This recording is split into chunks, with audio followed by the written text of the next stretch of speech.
kulindirira omulokozi agenda okuba nga atuzaalirwa.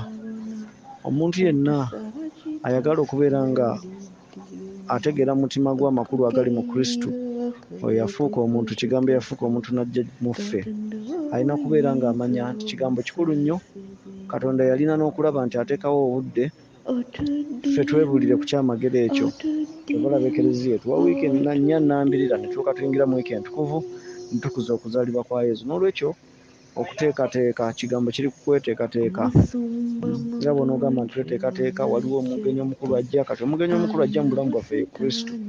N'olwekyo buli muntu yali agadde asange nga waba waka nnyumba njere, abalala bazisementiza, abalala bataddeko tayoza, abalala terazo, abalala mabo. Buli omu engeri gy'otegeseemu yeraga amakulu g'olina ku kujja kwe ye ng'omugenyi omukulu.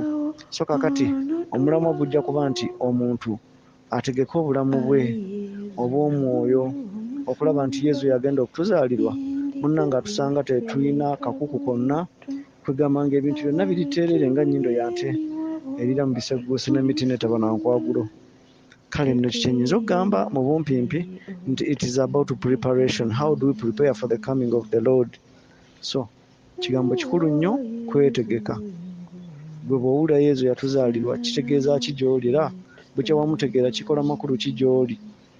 Kale nno olw'okuba nti okununulwa kw'omuntu kwatandika na kigambo okufuuka muntu, kirina amakulu mangi agategeeza bwe tulina okwetegekera eventi eyo, Omukama atusange nga twetegese tukuze amazaalibwa ge.